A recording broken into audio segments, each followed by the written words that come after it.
The men's and women's finals at Wimbledon take place this weekend. So let's cross to Wimbledon live and see if Jacquie made it. She was making her way there in the last... She's there. You made it, Jacquie. Never in doubt, Anna, never in doubt. No, it really was at one point, because they have actually put all the roadblocks in and we had to kind of sweet talk our way past one of them. But I've got accreditation, so it was all fine.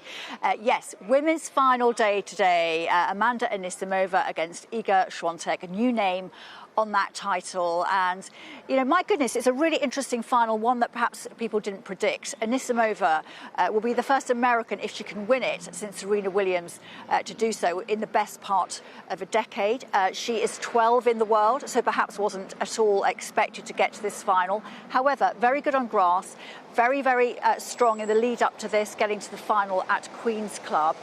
Put out the world #1, Arina Sabalenka, just a few days ago, and has an amazing backstory that I've been talking about all morning, of how she was an incredible junior, raced up the ranks of the professional ranks when she went onto the tour.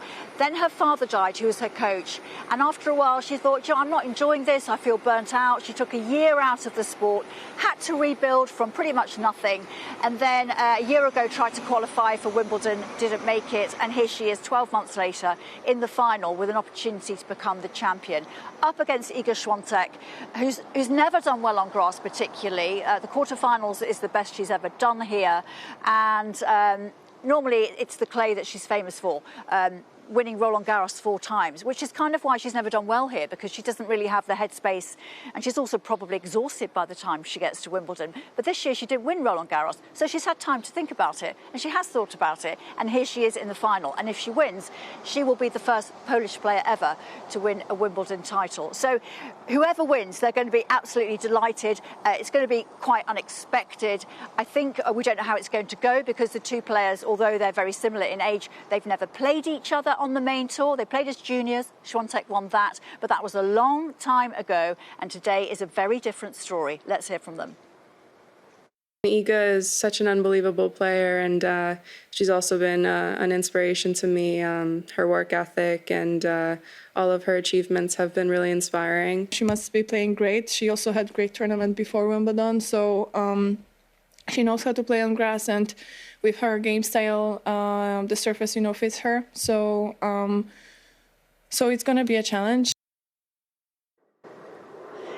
And tomorrow, of course, this incredible blockbuster men's final between Jannik Sinner, the world #1, and Carlos Alcaraz, the world #2, the 2-time Wimbledon champion.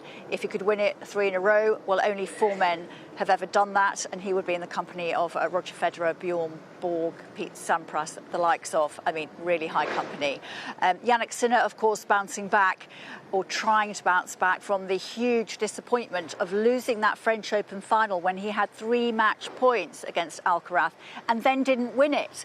So, he says that's not in his head, but how can it not be when he's got Alcaraz on the other side of the net, who just seems to enjoy everything and think everything's just great fun, no matter what the challenge. They came through their semis yesterday. Novak Djokovic against Sinner was wanting to get to a final here, to have the opportunity to win a 25th Grand Slam.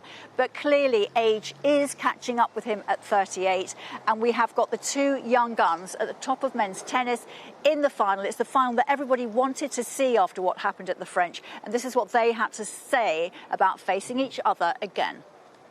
I'm pretty sure he's going to take a lot of things from French Open final, that he's going to be better. He's going to be better physically, better mentally. Just he's going to be prepared on Sunday to give his 100%. If it would be a lot in my head, I would not be in the situation to play a final again, I guess. So I'm very happy, to share once again, the court with Carlos. It's going to be difficult, I know that, but I'm looking forward to it. It should be an amazing final, as should today be.